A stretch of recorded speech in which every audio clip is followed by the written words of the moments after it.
ආයුබෝවන් සියලු දෙනාටම සොඳුරු දවසක් වේවා කියලා ප්‍රාර්ථනා කරන ගමන් අදත් සජීවීව සුපුරුදු පරිදි ඔබ සමග එකතු වෙන්නට අදහස් කළා. තවත් වැදගත් මාතෘකාවක් ඔස්සේ ඔබට සමීප වන්නට. අපි ඔබට නිරන්තරයෙන්ම මතක් කරන කාරණාවක් තමයි SLRR ප්‍රොඩක්ෂන් හරහා දියත් කරන මේ වැඩසටහන් මාලාවේ වැඩිවත්ම අපි අවස්ථාව ලබා දෙන්නේ කවියට සහ කලාවට. ජාතික තලයේ නාලිකාවල සහ බොහෝ විට අපි ඔබට ඉස්මතු කරන කාරණාවක් තමයි කවියට ලැබෙන ඉඩකඩ ප්‍රමාණය අඩුයි. ඒ නිසා වැඩිවත්ම අපි කවියට තැනක් ලබා දෙන්නට, කවිය ගැන කතා කරන්නට SLRR ප්‍රොඩක්ෂන් හරහා වැඩි අවධානයක් යොමු කරන කාරණාව අදත් ඔබට මතක් කරන සිටිනවා. මෙවර SLRR ප්‍රොඩක්ෂන් හරහා අපේ ගෞරවනීය ආරාධනය වුණේ ටිකක් ලංකාවේ සිටින අති දෙවන්ත චරිතයකට. කවිය, ඒ වගේම ජ්‍යොතිර්වේදය, වාස්තු විද්‍යාව මේ කියන ශේත්‍ර තුනම ඉතාමත් ඉහළින් ප්‍රගුණ කරපු ලංකාවේ සිටින දෙවන්ත චරිතයක්. නිරන්තරයෙන්ම ජාතික තලයේ නාලිකාවලින් ඔබට ඔබගේ යාළින්දයට ගොඩවතින එතුමා වාස්තු විද්‍යාව සම්බන්ධයෙන් සහ ජ්‍යොතිර්වේදය සම්බන්ධයෙන් නිරන්තරයෙන්ම දකින්නට ලැබේවි. ඒත් එක්කම කවිය ගත්තාම ලංකාවේ සිටින අති දෙවන්ත කවියෙක් සමස්ත ලංකා ජාතික කවි සම්මේලනයේ සභාපතිතුමා, ඒ වගේම කවිය වෙනුවෙන් සාහිත්‍ය සම්මාන වල ගණනාවක් සංවිධානය කරන එතුමා. ඒ විතරක් නෙමෙයි, දෙවන්ත ග්‍රන්ථ කතෝරේ පොත් 80කට වඩා වැඩි සංඛ්‍යාවක් ග්‍රන්ථකරණයේ නියැලෙන එතුමා ආචාර්ය සේන අම්බලන්ගොඩ. අපි බොහොමත්ම ආදරයෙන් ඔබතුමා ආයුබෝවන් කියලා අපි මේ වැඩසටහන සඳහා පිළිගන්නවා. ආයුබෝවන් රුවන් පුතා. අද මේ වැඩසටහනට කොයි වගේ ප්‍රවේශයක්ද අරගන්න කියලා කල්පනා කරනකොට මට හිතුණ එක දෙයක් තියෙනවා. ඒ තමයි ආචාර්ය සේන අම්බලන්ගොඩ, එහෙමත් නැත්නම් වාස්තු විද්‍යාවේදී ජ්‍යොතිර්වේදී සේන අම්බලන්ගොඩ යන්ව නැවත හඳුන්වා දිය යුතුද කියන කාරණාව. ලංකාවේ සිටින අති දෙවන්ත චරිත අතර ඉහළින්ම සිටින සහ නිරන්තරයෙන්ම රූපවාහිනී නාලිකා ඔස්සේ ඔබගේ ආලින්දයට එන එතුමා මම විශ්වාස කරන විදිහට නැවත හඳුන්වා දිය යුතු නෑ. ඒ නිසා මම මේ වගේ ප්‍රවේශයක් අරගන්නට හිතුවා. අපට ලැබෙන මේ කාල පරිච්ඡේදයත් සමග එතුමාගෙන් වැදගත් කාරණා මේ සාකච්ඡාවට බඳුන් විය යුතු නිසා. කවියා යනු කවරෙක්ද? ඔහු ලෝකේ පැවැත්මට අත්‍යවශ්‍ය පුද්ගලෙක්ද? ඇත්තටම කවියන් කෙරෙහි ඔබතුමා දරන මතය අපි කැමැති කෙටියෙන්ම දැනගන්නට. කවිය කියලා කියන්නේ පුතා සුපේශල ශික්ෂාකාමී මිනිහෙක්. යම් කිසි විදියකින් අපිට පුළුවනේ කවියෙක් ඥානවන්තයෙක් කියන්නේ. උත්තරේ ඒක තමයි. නමුත් ඥානවන්තයා වෙනකොට ශික්ෂාකාමී කියන වචනේත් එක්ක කරලම ඒක කටයුතු කරන්න පුළුවන් වුණොත් ඒ මිනිහා මහා ප්‍රඥෙක් බවට පත් වෙනවා. කවිය ප්‍රඥෙක්. ප්‍රඥත්වය ප්‍රගුණ කිරීම සඳහා තමයි කවිය තියෙන්නේ. හැමෝටම එතනට එන්න පුළුවන් කමක් නැහැ. කවියෝ වර්ග කීපයක් ඉන්නවා. ඒ වර්ග කීපයෙන් හොඳම කවියා හිටිවන කවියා. වංගීත මහරහතන් වහන්සේට බුදුරජාණන් වහන්සේ දුන්න තෑග්ග තමයි කවියන් අතර ශ්‍රේෂ්ඨම කවියා ඔබයි කියලා වංගීත මහරහතන් වහන්සේ නම් කළා. ඒ කියන්නේ උන්වහන්සේට පැමිණිල්ලක් ආවා. උන්වහන්සේ යනකොට වඩිනකොට ලොකු ගහක් දැක්කොත් උන්වහන්සේ නැවතලා ඒ ගහට කවියක් කියනවා. ලොකු ගඟක් දැක්කොත් උන්වහන්සේ ගඟට කවියක් කියනවා. එක එක දේවල් දැකලා ඒ සතුට ප්‍රකාශ කරන ක්‍රමය. ඉතින් මේක මහා පිස්සු වැඩක් බවට පත් වුණා සමහර හාමුදුරුවෝ. උන්වහන්සේලා බුදුරජාණන් වහන්සේට ප්‍රකාශ කළා, බුදුහාමුදුරනේ මේ හාමුදුරුවෝ මහා පිස්සු වැඩ කරන්නේ ගෑණියෙක් දැක්කොත් කවියක් කියනවා කියලා. ඊට පස්සේ තමයි බුදුරජාණන් වහන්සේ දේශනා කළේ අග්‍රගන්නේ කවියා, මහා කවියා ඔබයි කියලා. ඒ වගේ කවියුගේ සංදීපනය වෙනස් කරන්න පුළුවනි ශක්තිය භජනය කරලා. කෙසේ වෙතත් ඔහුගේ හැකියාවන්, ඔහුගේ ක්‍රියාකාරීත්වය, ඔහුගේ බලාපොරොත්තු, ඔහුගේ අභිමතාර්ථය කවිය කෙරෙහිම තියාගන්න. ඒ විට කවිය මිනිසා බබළුණු ඇත. කවියෙන් බබලෙනවට වැඩිය කවිය බබලවන්න ගියාම නිකම්ම කවියා බබලෙනවා. ඒක තමයි ඥානාර්ථය. මේ සාහිත්‍ය කලාව එහෙමත් නැත්නම් කවිය මිනිසුන් අතින් ගිලිහී යනවා. එමත් නැත්නම් මිනිස්සු මේක අත්හැරලා දානවා. නැවත මේ ප්‍රගමනය එහෙමත් නැත්නම් කවියේ හැරවුම් ලක්ෂය හැටියට අපි දකින්නේ ජංගම දුරකථනය හරහා ක්‍රියාත්මක වන මේ මුහුණු පොත. ඒ හරහා තමයි බොහෝ නවක නිර්මාණකරුවන් තමන්ගේ අදහස් ප්‍රකාශ කිරීමේ අයිතිය තහවුරු කරගනිමින් නැවත කවියට ප්‍රවිෂ්ඨ වෙන්නේ. ඒ හරහා නැවත කවියේ හැරවුම් ලක්ෂයමත් නැත්නම් විශාල පිබිදීමක් ඇති වී තිබෙන බව අපට නිරන්තරයෙන්ම දකින්නට ලැබෙනවා. ප්‍රවීණ නිර්මාණවේදියෙකු කවියෙකු හැටියට ඔබතුමා මේ සම්බන්ධයෙන් දරන අදහස අපි කැමතියි දැනගන්නට. කවිය කලාව සාහිත්‍යය නිගමනය කරන්න පුළුවන් ඒකකය අපේ තිබුණේ පන්සලත් එක්ක. අපි නොගිය පන්සලක් නෑ ඒ කාලේ. මේ හැම ගම්මානවලම රුවන් පුතාලේ ගමේ හැම තැනම පන්සල් වලට ඇවිත්තා. කවි කිව්වේ. මම කවි කියලා දින පුතා රුපියල් 2කට. රුපියල් 2යි හෙළි වෙනකම්. ඊට පස්සේ රුපියල් 5 වුණා. රුපියල් 5ට හෙළි වෙනකම් කවි කිව්වා. ඊට පස්සේ රුපියල් 10 වුණා. ඒත් එහෙමයි. ඔය විදිහට අපි පන්සල් වල කවි කිය යනකොට පන්සල් වල කවි කියනකට විරුද්ධව යම් යම් දෝෂාරෝපණ එන්න පටන් ගත්තා. ඒ කියන්නේ කවිය පන්සලෙන් ඈත් කරන්න ලොකු උත්සාහයක කිහිප දෙනෙක් යෙදුණා. මම නම් ගම වශයෙන් කියන්නේ නැහැ. ඒක මහා පරිහානියකට මුලක් වුණා. ඒක හොඳයි එහෙම මිත්‍තික එක පැත්තකින් බලනකොට. අපේ කවියොත් ශීලාචාර බව දුරු කරන්න පටන් ගත්ත නිසා අශීලාචාර මට්ටමට පත් වෙන්න ගියපු නිසා එහෙම එකක් තමයි නැත්නම් තවත් වේදනාකාරී තත්ත්වයකටපත් වෙනවා. ඉතින් ඔය කවිකයේ ඉන්නකොට ආවා සින්දුකාරයෝ සින්දු කිව්වා. මල්වට්ටියක් වෙන්දේසියක් පන්සලේ ලොකු පින්කමක් බුදු හිමියනි බුදුහාමුදුරන්ට පැමිණිලි කරනවා සින්දුකාරයෝ කවියෝ මෙහෙම කරනවා කියලා. එතකොට පන්සලේ හාමුදුරුවෝ කවි ඒ කාලේ. නමුත් හාමුදුරන්ටත් කවි පාවුණා. අපේ කවියන්ටත් කවි පාවුණා. මේ ගහන ගැහිලි වල හැටියට මේක කරන්න බෑ ලැජ්ජයි. කෙසේ වෙතත් මේක නතර වෙලා ගියා. මේ නතර වෙච්ච එක නතර වුණා අපිත් නතර වුණා. අපිට යන්තම් කවි මොඩුවක් එනවා මාස දෙකකට පාරක් ඒ විදිහට කරගෙන ගියා. අවසානයේදී නැත්තටම නැතිලා ගියා කවි මොඩු කියන සංකල්ප. ඔය නිමල් කියන ඇමතුමා ඉන්න කාලේ නිමල් සිරිපාල් සිල්වා කියන ඇමතුමා ඉන්න කාලේ සංස්කෘතික අමාත්‍යාංශයට සම්බන්ධ කරගෙන සෞඛ්‍ය අමාත්‍යාංශය මුල් කරගෙන මට යෝජනාවක් ආවා ඒ පිළිබඳව කවි කියන්න කවි මඩුවක් කියන්න ලංකාව පුරා කියලා. ඉතින් ඒ කාලේ මම ලංකාව පුරා ගෙනිච්ච කවි පෝලානේ සේන ඊගාවට ජයසිංහ අමර ජයසිංහ සුනන්දා ගොරොක්ගොඩ ඊගාවට පොතුවිල කුමාර ඔය වගේ කවියෝ මේ විශාල පිරිසක් නැන්ති වික්‍රමාරච්චි වගේ පිරිසක් මං අරගෙන ගියා ඒ කාලේදී. අබේපා රණවීර කවියා මාත් එක්කෙන් ගියා. ඒගොල්ලෝ වාහනයක් කියනවා ගිහින් කවි කියන්න ඕන.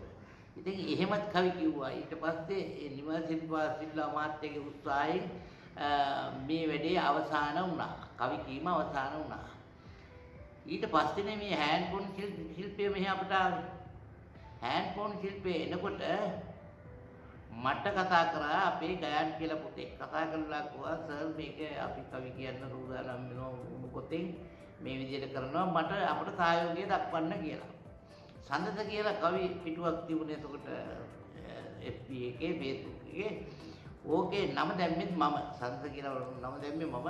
ඊට පස්සේ ඕක කට්ටිය විසින් පවත්වාගෙන ගියා. ඊට අමතරව මම පටන් ගත්තා සමස්ත ලංකා ජාතික කවි සම්මේලනය කියන කවි පිටුවක්. ඒ කවි පිටුවත් බොහොම අලංකාර මට්ටමට කරගෙන සම්මාන දීලා සම්මාන උත්සව පවත්වලා බොහොම ජයයට කරගෙන ගියා. එතකොට මේ කවි කියන්න කැමති කෙල්ල කොල්ල ඔක්කොම ටික අපිට එක්කහුණා. එක්කහුවලා මේගොල්ලෝ ලොකු ගමනක් යන සූදානම් වුණා. දැන් අපේ නදීර දිල්ෂාන් වික්‍රමසිංහ වෛද්‍යවරයෙක් ඒ වෛද්‍ය විද්‍යාව ඉගෙන ගන්න කාලේ ඉඳගෙනම ඔහු කවි ලියන්න පටන් ගත්තා. ඒ වගේ දැන් සාමාන්‍යයෙන් අපි බලනකොට මේ ගම්පහ දිස්ත්‍රික්කයේ ඇතුළු සෑම දිස්ත්‍රික්කයකම විවිධ කවියෝ විවිධ කලාකාරයෝ හිටියා. මේගොල්ලෝ එක එක්කෙනා කවි ලියන්න පටන් ගත්තා. වරද්ද ලියන කවිය අපි හරි ගැස්සුවා. ඒ හරි ගැස්සලා කුමාරි තලයකට ගෙනාවා. අද මූණු පොත් දිහා බලනකොට මට සතුටුයි. මූණු පොතේ විවිධ වැටකෙයියා තියෙනවා. විවිධ රුක්කත්තන තියෙනවා. විවිධ සමම්පිච්ච තියෙනවා. මේ මූණු පොත ASCII. දැන් කවි කියන්න, කවි උගන්වන්න, කවි මඩු තියන්න, කවි සංකල්ප ගෙනියන්න මූණු පොතේ තියෙන ලොකු ධාරාවක්. ඒ ධාරාවට ගිහිල්ලා Tamanට ඕන විදිහට කවි කියන්න පුළුවන්. වරද්දලා කවි කියතේ හරි ගැස්සලා කවි ඉගෙන ගන්න පුළුවන් කවි. ඒ විදිහට පිටු තියෙනවා සකස් කරගෙන. මට සතුටුයි එදා ඒ තිබිච්ච තත්ත්වෙත් එක්කෙන් මට චතුර තමයි මට මගේ කවි පොතක් පිටවන කවි හදන හැටි කියන පොත ගෙනිහිල්ලා ඒක පිටපත් කරලා දාලා මේ ඉන්ටර්නෙට් එකේ කවි ඉගෙන ගන්න කට්ටියට කවි ඉගෙන ගන්න කියලා අවස්ථාව ලබා දුන්නා. ඉතින් එදා ඉඳලා අද වෙනකනුත් මේ පිටුවල දුවන කවි, දිනපතා දුවන කවි මට හරිම සතුටක් දැනෙනවා. ඒ කවි පිටුවල කවුරු ලිව්වත්, කොහොම ලිව්වත්, හරියට ලිව්වත්, වැරදිද ලිව්වත්, දොස් නැතුව ලිව්වත්, දොස් නැතුව ලිව්වත්, අලුත් ක්‍රමයකට ලිව්වත්, නව තාලයකට ලිව්වත්, නිර්දේශයක් ලිව්වත් මට සතුටුයි. මොකද සඳහන් නිර්දේශ කියලා නෙමෙයි යන්න ඕන ප්‍රතිපදාර්ථය. දැන් අපි ඒ කාලේ පිටි කොටනකොට අපේ අම්මලා ඈත අතීතේ පිටි කොටනකොට අපේ අම්මලා කිව්වා ධඤ්ඤ මිදං තනුජං පරිවට්ටං. එහෙමයි පිටි ගෙටු. ඒක භාවනා කවියක්. එතකොට මේ කවියත් එක්කම භාවනාවකට සංයුක්ත වීමෙන් පිටි හොඳට ගෙටුණා. ගොයන් කපනකොට ඒක ඒ අලංකාර වුණා. එතකොට මොන සෙල්ලම කරත් කවියත් එක්කම තමයි කරේ. ලනු යඹරුවත් කවියත් එක්කම තමයි කරේ. දැන් ඔය අපේ මේ කිවිදිය හිටියේ මේ අර කවියක් කිව්වේ අර මේ 11 මාත්‍රාවට. එතකොට ඒ කවි වල තියෙන නම්‍යතාවය. එතකොට ඒකේ සඳහස් ගතියද නිහඬස් ගතියද මොකද්ද කියලා හොයන එක නෙමෙයි වැඩේ. ඒ රහ තියෙන තැන හොයාගෙන යන්නේ. දැන් මුවෙක් තෘණ දැක්කට පස්සේ ඒ තෘණ හොයාගෙන යනවා. එතකොට වතුර දැක්කට පස්සේ වතුර හොයාගෙන යනවා. ඒ වගේ අපට තියෙන්නේ මේ කවිය දැක්කට පස්සේ කවියේ අනන්‍යතාවය සාතික කරගන්න එක නෙමෙයි. කාගේද කොහේද ඒක වැඩක් නැහැ. මේකේ රසය විඳින්නයි ඕනේ. මම කරන්නේ ඒක. දැන් විශේෂයෙන්ම කවියා කියන්නේ විශේෂයෙන්ම ගැහැණියට ආදරය කරන කෙනෙක්. ගැහැණිය ඉතා ගෞරවයෙන් සලකන කෙනෙක්නේ කවියා කියන්නේ. නමුත් දැන් කවියුත් ගැහැණුට ගන්නවනේ අල්ලන් විවදාගෙන. ඉතින් වෙනස් වෙලාට සම්පූර්ණ සංස්කෘතිය. ඒක නිසා මම කියන්නේ සුපේසල ශික්ෂාකාමී කියන වචනේ කවියට අත්‍යවශ්‍යයි. කවියා හොඳින් ඉන්න ඕන, සතුටින් ඉන්න ඕන. ඒ වගේම ලස්සනට ඉන්න ඕන, පැහැපරව ඉන්න ඕන. සමහරු කවි මඩුවකට එනවා, මුක හරි එකක් ඇඳගෙන එනවා. ඉතින් ඔහුගේ තත්ත්වයක් ඉවරයි, අපේ තත්ත්වයක් ගම්ම්‍ය වෙන්නේ නපුරු විදියට. ඉතින් ඒක නිසා හොඳින් කටයුතු කරන්න, හොඳින් ඉගෙන ගන්න, හොඳින් අනාගතයට මුහුණ දෙන්න කියලා තමයි මට කවියෙක් විදිහට කියන්නේ. ආචාර්ය සේන අම්බලන්ගොඩයන් කවියට කරන මෙහෙවර කාලීන යුග පුරුෂයෙක් හැටියට ඔබතුමා කරන මෙහෙවර පෞද්ගලිකව අපි දන්නවා. හැබැයි සමහර විට මේ නූතන પરම්පරාව සේන අම්බලන්ගොඩ කියන්නේ කවුද?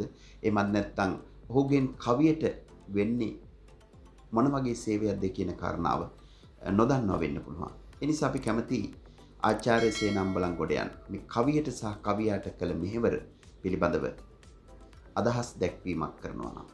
ඔබදා මම කණ්ඩකාව්‍ය ලිව්වා උරුපිටි ගංගාරාම කණ්ඩකාව්‍යයක්. ඒක කේස ධාතු වර්ණ කේස දාවත ඒ පොතේ නම. ඊගාවට කවි හදන හැටි ගුරුමුස්ටි කියලා පොතක් ලිව්වා. ඒ වගේම ලංකා ඉතිහාසයේ මුලින්ම කවියන්ට සම්මාන දෙන්න පටන් ගත්ත මිනිහා මම. ඒක කරේ බේරුවල තරුණ සමාජයේ බේරුවල ආර්යවංශ විද්‍යාලයේදී. ඒක කළේ අපේ WD අමරදේව මහත්තයාගේ මූලිකත්වයෙන්. කවියන්ට ඩෙන්ටිටි කාඩ් එකක් දෙන්න සම්මත කළේ මම. ඒක ඉම්තියාස් භාග්‍යමාකර් මහත්තයාට දාලා එතුම තමයි ඒක අනුමත කරලා දුන්නේ අපිට. මේක කරන්න කියලා.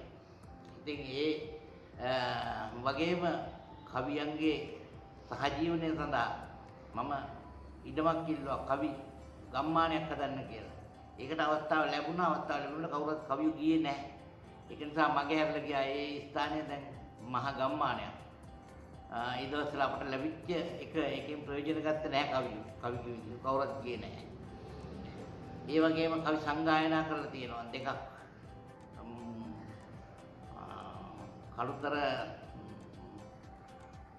අලුත්ගම කන්දේ අලුත්ගම අලුවාමෝදර පන්සලේ ගෞරවනීය අපේ ලොකු ආන්දරන්ගේ මූලිකත්වයෙන් කලා කවි සංගායනාවක් කවියන් 300ක් ආවා.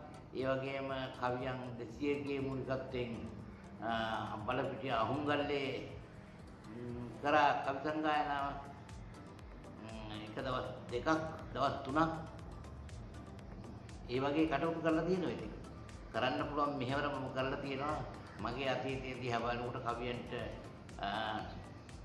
ලොකු මෙහෙවරක් මම කරලා තියෙනවා. දේශ විදේශ ගත වෙලා කවි කියලා තියෙනවා. ඒ ආශිර්වාදය මම ලබලා තියෙනවා. එදත් අදත් එහෙමයි. මගෙන් අදත් ඉතුවේ යුතුකමක් තියෙනවා නම් ඒ යුතුකම පැහැරාරින්නේ නැහැ කොහොමද? කවියෝ විවිධ කවුරුත් මට එකයි මම කවියට කියලා කිවිදියට කියලා වෙනස්කමක් කරන්නේ දැඩි ආදරේ දෙපැත්තට. ජ්‍යෙෂ්ඨ කවියෙකු හැටියට එමත් නැත්නම් කාව්‍යකරණෙහි නියැලෙන පුරෝගාමීකු හැටියට හෙට දවසේ මේ කාව්‍යකරණයට පිවිසෙන නූතන පරම්පරාවේ කවියන්ට ඔබතුමාට ලබා දිය හැකි පණිවිඩය කුමක්ද? මම සාමාන්‍යයෙන් ග්‍රන්ථකරණය කරලා තියෙනවා 64ක් දක්වා.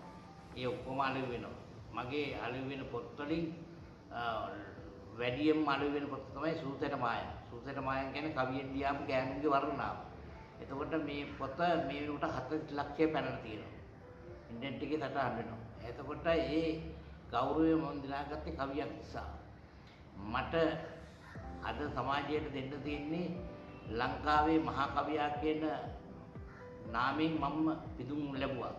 ඒ පිදුම් ලැබුවේ මම කරන්න තියෙන යුතුයකම් කරපු නිසා. එක කවියන්ට මෙහෙවර කරපු එක, දෙක අවශ්‍ය ප්‍රතිපදාර්ථ පූර්ණය කරපු එක, තුන මගේ ලියවෙන්න ඕන පොතපත ලියපු නිසා. කියන ඔය හේතුව නිසා තමයි මහා කවි තේරම්බලංගුරු කියන තත්ත්වයටපත් උනේ.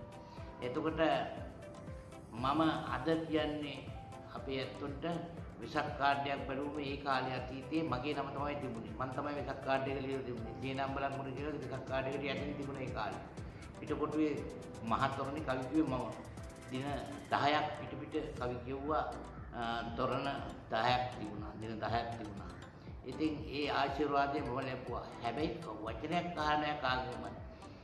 එතකොට අද තියෙන කවි එදා තිබිච්ච කවි දිහා බලනකොට තොරන් වල ලොකු සුවිශේෂී භාවයක් තියෙනවා. අපි ප්‍රාර්ථනා කරොත් යක් ඒක ඉෂ්ට වෙන විදිහ තමයි අපි හරියටම ප්‍රාර්ථනා කරා. ඝන සහිත ඉලක්කම් සහිත වර්ගීකරණය සහිත කවි තමයි අපි කිව්වේ. නමුත් දැන් කියන්නේ එහෙම නෙවෙයි. සින්දු කියන්නේ කාගේ හරි සින්දුවක් කොපි කරලා ඒ සින්දුව කියනවා. ඉතින් ඒකින් අර අර්ථ රසයත් භින්න වෙලා, ශබ්ද රසයත් භින්න වෙලා දෙකම නැති තත්යකටපත් වෙනවා. ඒ නිසා මම කවියට කියන්නේ කවියනේ කවි කියපළලා සින්දු කියන්නේ එපා කියලායි. අපට ලැබී තිබෙන කාල සීමාව හරස් වී ඇති බැවින් අදට සමගෙන යන්නටයි සූදානම් වන්නේ. අපි විශ්වාස කරන දෙයක් තමයි මේ කාව්‍යමය වැඩසටහන් ක්‍රියාත්මක කිරීමේදී ආරම්භයේදී හෝ අවසානයේදී කවි කීපයක් නොකිව්වොත් අපි හිතනවා මේ වැඩසටහනට කරන ලොකු අගෞරවයක් කියලා. එහෙමත් නැත්නම් වැඩසටහනට වෙන ලොකු අඩුපාඩුවක් කියලා. ඒ නිසා අපි ආචාර්ය සේනාම්බලන්ගොඩයන්ට ගෞරවයෙන් ආරාධනා කරනවා කවි කීපයකින්ම මෙහි නිමාව සනිටුහන් කරන හැටියට. සුසුවඳ කිලිති නව තාලය කට ගන්නත් ජීවන ගමනේ කරලියටම ඉගිලෙන්නත් අදහස් තුළින් නව පිළිවෙත් සපුරන්නත් සෙත් පතනවා හැම දිනටම ලැබ ගන්නත් ජාතික උරුමයකි කවියයි කියාගෙන යනවා සමහරුන් සලු පොට කඩාගෙන නිවැරදි ගමනකට මතකය තියාගෙන අපි යමු මින් පසුව නිවැරදි හොයාගෙන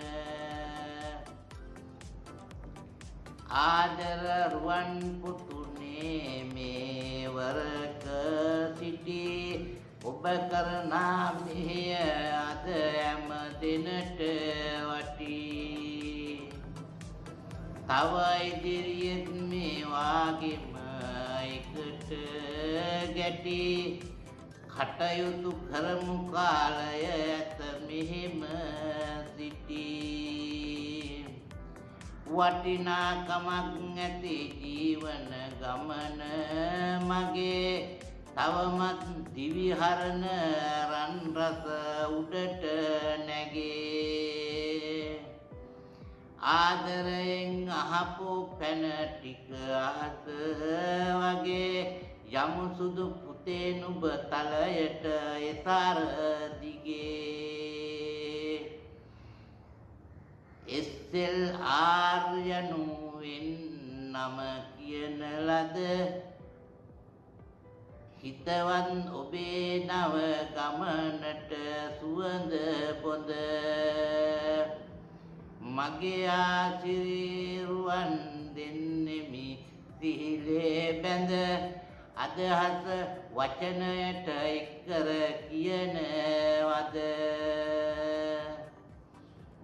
සේන අම්බලම් ගොඩ කවි කුරුල්ලා ඇත නුඹ තලයක තැනකට ගෙනෙල්ලා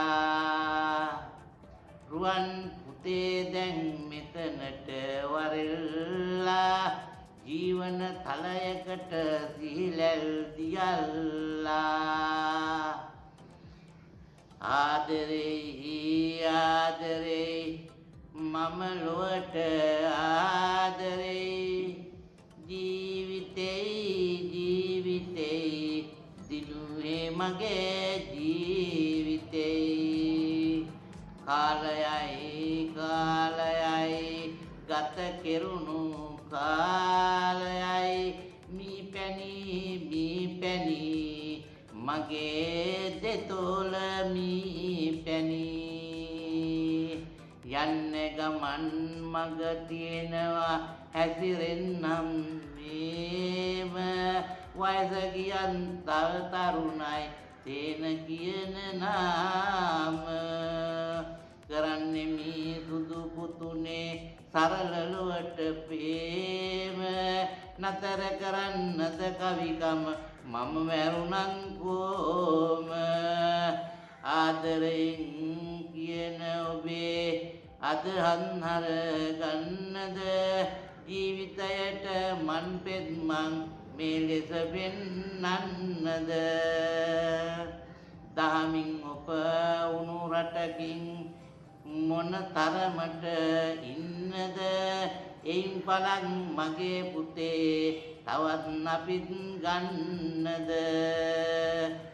කරුණු රස වේවා සිතුවිලි මීරගාවා සුරසබී වේවා ඔබට සැමටම සෙත ලැබේවා මනම් අදට සමගෙන යන්නටයි සූදානම් වන්නේ අපි නැවත වරක් ස්තුතිවන්ත විය යුතුයි කිව්පති ආචාර්ය සේන අම්බලන්ගොඩයන්ට අපි සමග සම්බන්ධ වෙමින් වටිනා හරවත් සජීවී වැඩසටහනක් සමග සාකච්ඡාවට එක්කාසු වූවාට එහෙමනම් අදට සමගෙන යන්නටයි සූදානම් වන්නේ අදත් ඔබට ගෞරවයෙන් ආරාධනා කරනවා එකතු වෙන්න SLR production අපි සමග subscribe කර මෙවැනි හරවත් වටිනා වැඩසටහන් නැරඹීම සඳහා හමු වෙමු නැවතත් මෙවැනි වැඩසටහනකින් එතෙක් සමගෙන යන්නටයි සූදානම. අයිබෝවන්